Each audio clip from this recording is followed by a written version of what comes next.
Bismillah, Assalamualaikum warahmatullahi wabarakatuh.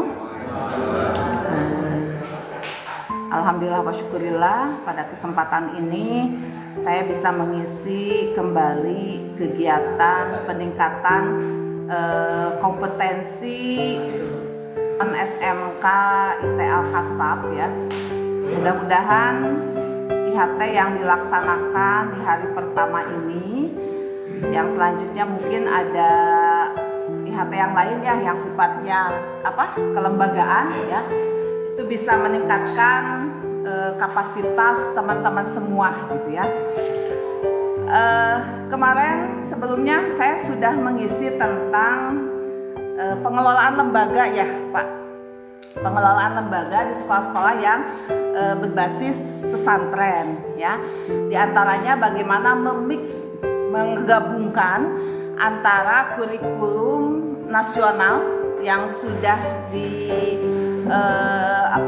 diharuskan oleh pemerintah, itu berlaku di sekolah-sekolah SMK, dan juga kurikulum kepesantrenan yang mungkin sifatnya itu lebih ke Kemenak, dan juga muatan lokal ya, muatan lokal dari sekolah SMK Al-Kasab ini. Salah satu poin yang kemarin saya sampaikan ke Pak Alwi, bagaimana kurikulum nasional dengan kurikulum pesantren itu bisa bergabung, bisa bersinergi sehingga kedua kurikulum ini tidak terabaikan gitu ya. Jadi kompetensi yang diharapkan dari kurikulum nasional di SMK ini bisa tercapai ya. Kompetensi yang diharapkan dari kepesantrenan dan muatan lokal dan yayasan ini juga bisa tercapai.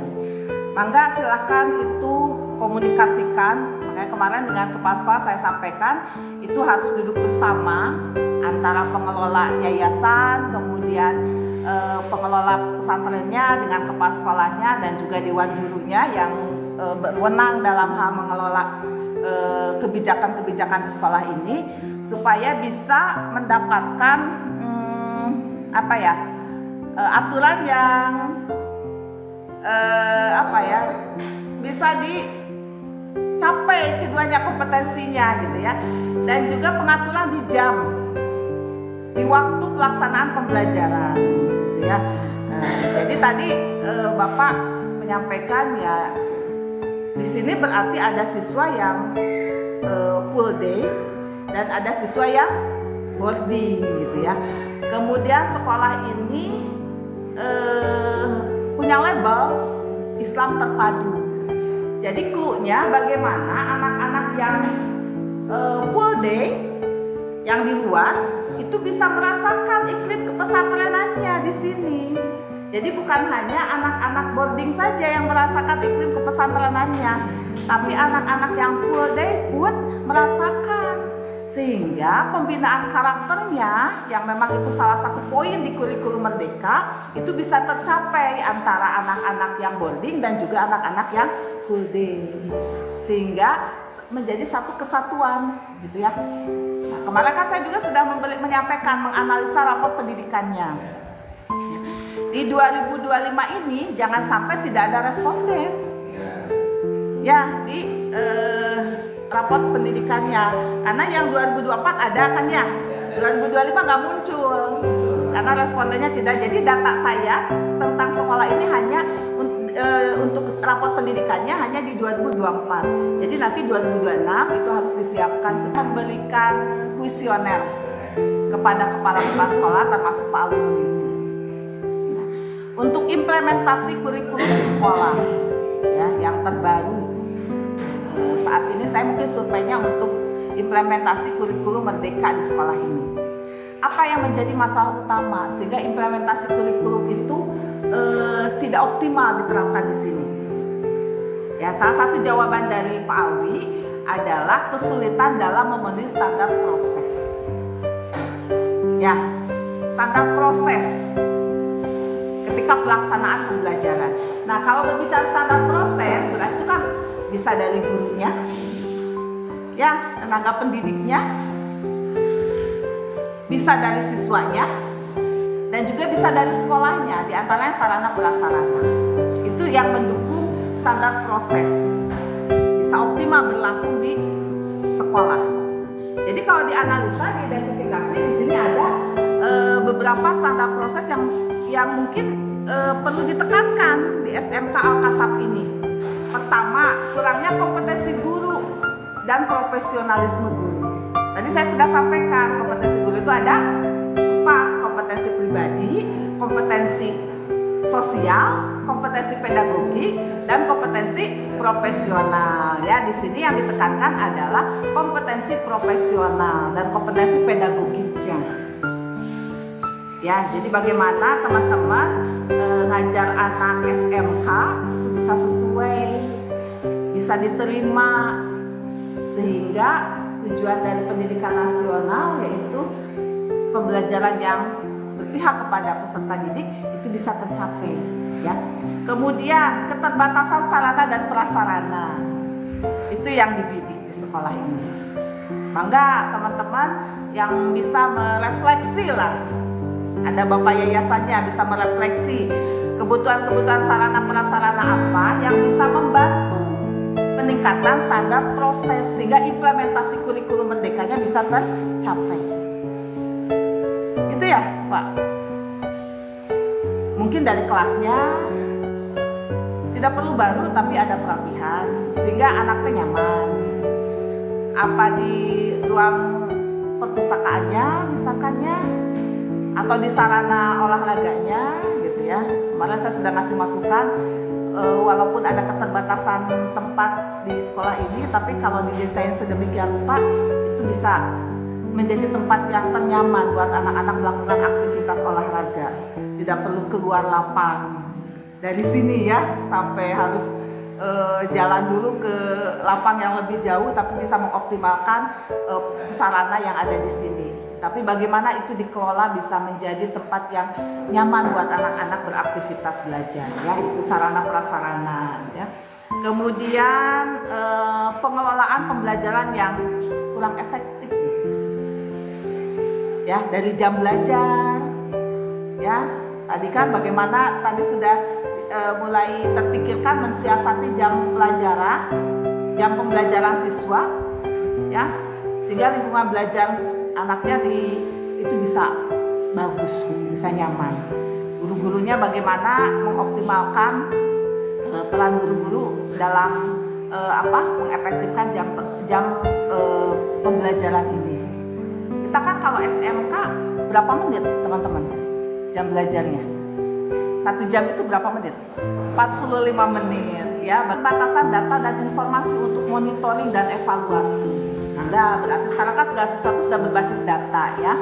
Dari mulai pengelolaan manajemen sekolahnya, manajemen gurunya. Makanya supervisi akademik itu salah satu sumber data dan informasi yang bisa didapatkan oleh sekolah, khususnya kepala sekolah, untuk bisa memahami kompetensi gurunya seperti apa, kan mempetakan kompetensi dari teman-teman. Itu salah satu sumber data dan informasi. Jadi kalau di sekolah ini pembelajaran supervisi akademiknya belum optimal dilaksanakan, maka mulai hari ini, mulai saat ini dirancang sedemikian rupa masuk ke dalam program sekolah untuk pengadaan supervisi akademik. Dan itu inputnya besar untuk kemajuan sekolah ini. Karena nanti Pak Alwi, kepala sekolah dan yang tim lainnya bisa mempetakan apa sih kelebihan dari guru-guru ini, kekurangannya apa. Bisa saja mungkin kurangnya dari metode pembelajarannya perlu diasah lagi karena banyak yang tidak sesuai dengan tujuan dari kurikulum merdeka, atau dari asesmennya, melaksanakan asesmennya belum paham kalau pelaksanaan asesmen formatif itu seperti apa. Kan ada formatif, ada sumatif gitu ya, itu ternyata belum paham. Apalagi kalau di SMK asesmen formatif itu lebih dikedepankan karena proses pembelajaran. Ibu siapa yang guru produktif itu ada di sini?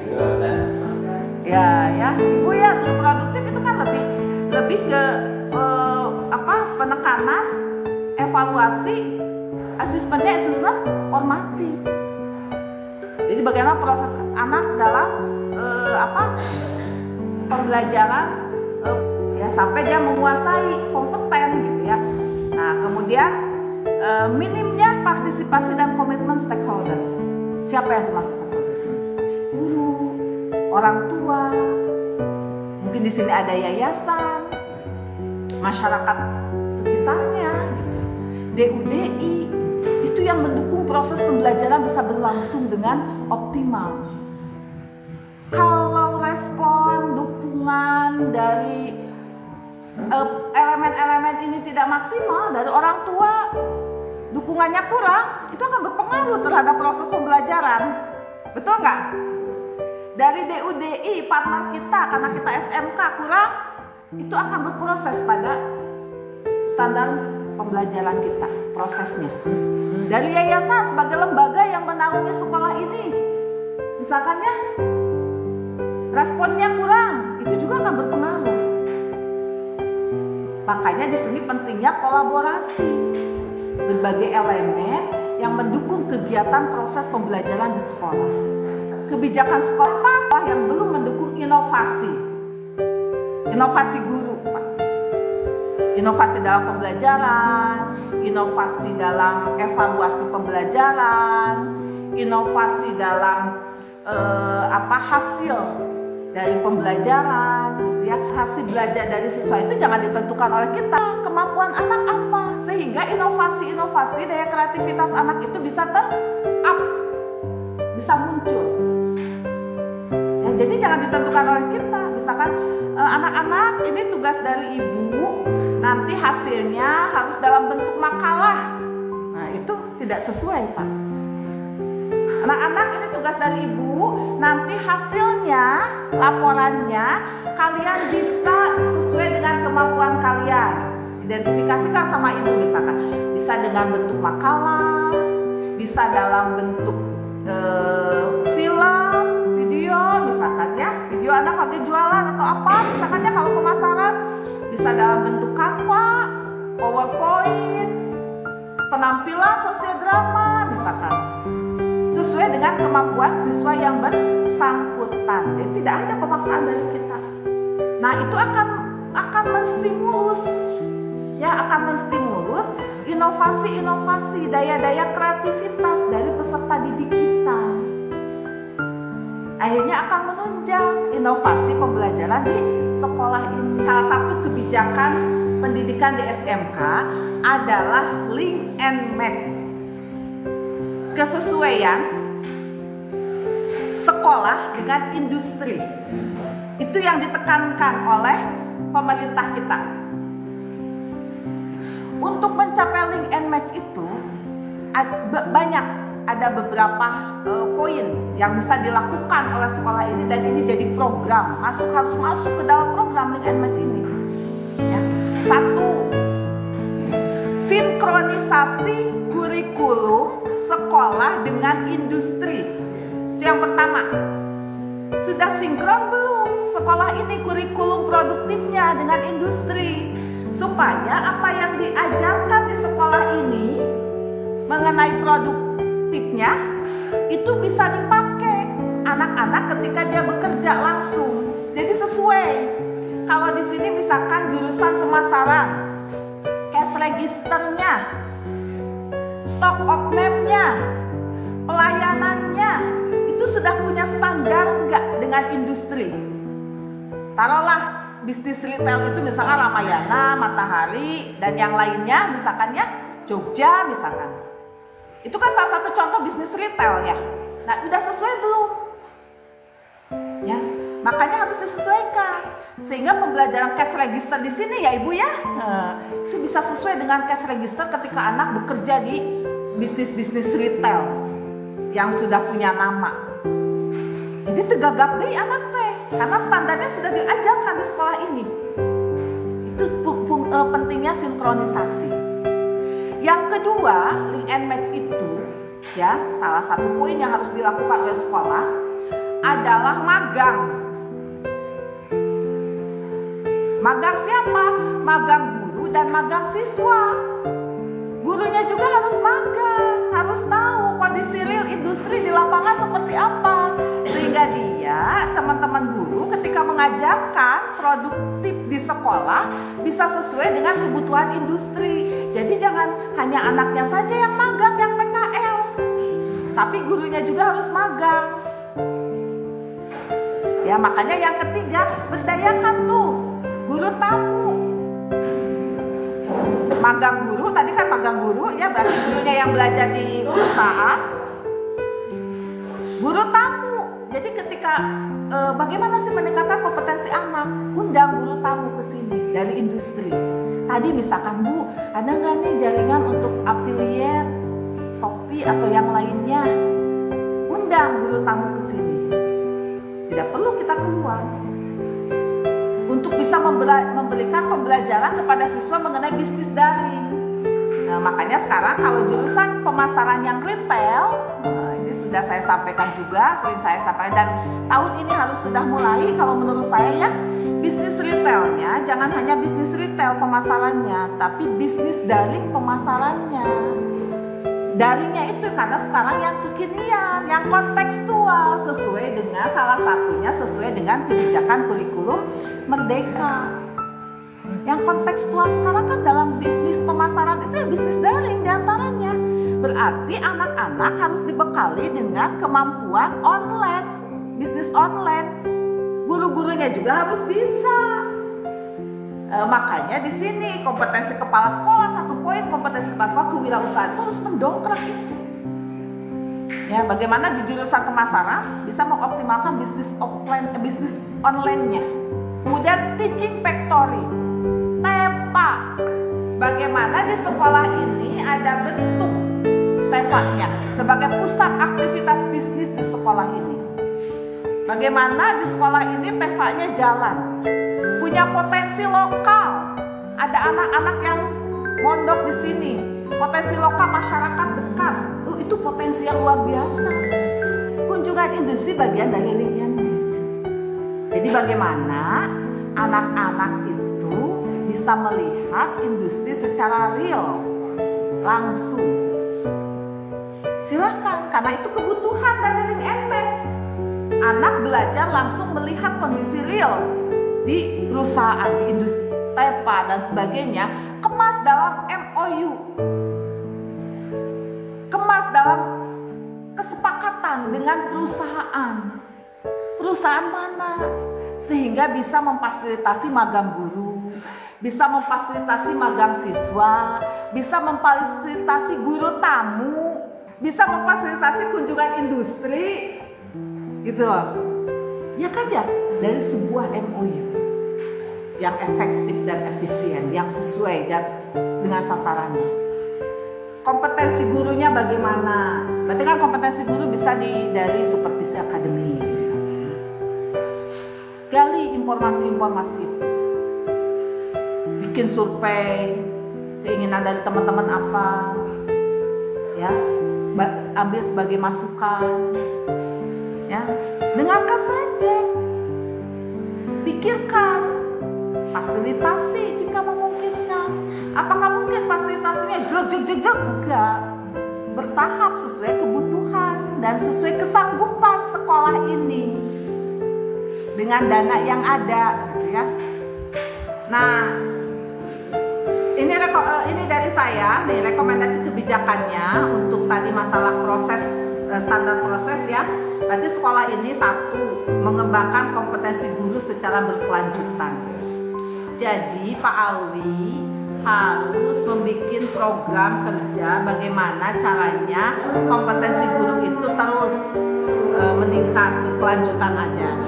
Tidak selamanya harus di HT. Mungkin nanti workshop, kalau workshop mah langsung bikin RPP misalnya. Tidak hanya mengundang narasumber dari luar. Kata saya apa kemarin? Kebijakan komunitas belajar di sekolah. Kemarin saran saya pembelajaran di PMM dilaksanakan tidak.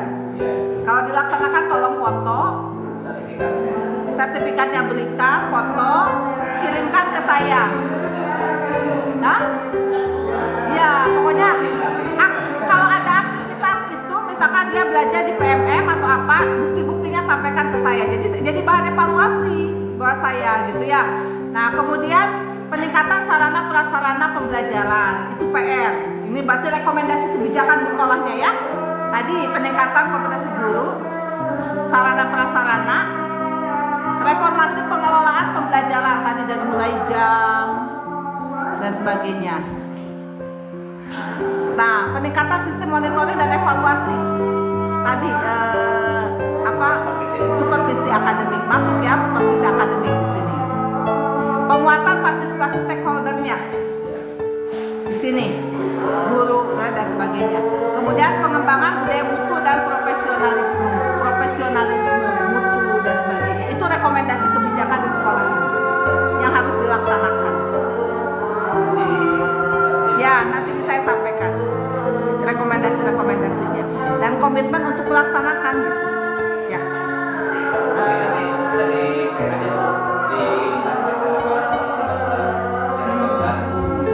Ya. Dan sekolah ini jadi PR saya memang kan kapasitasnya di bawah ya. Jadi untuk saya lebih banyak sebenarnya di sekolah ini. Jadi Pak Alwi sok aktif atau guru-guru yang lain mau nge-WA saya boleh. Ya, mau nge-WA saya boleh. Pak Fahmi mau komunikasi boleh. Siswa mau komunikasi boleh. Maka saya terbuka gitu. Ya, untuk kemajuan bersama. Mungkin sementara itu dari saya. Alhamdulillah, pala takunana minal mumtarin. Billahi taufiq wal hidayah. Wassalamualaikum warahmatullahi wabarakatuh. Mohon maaf jika banyak kesalahan.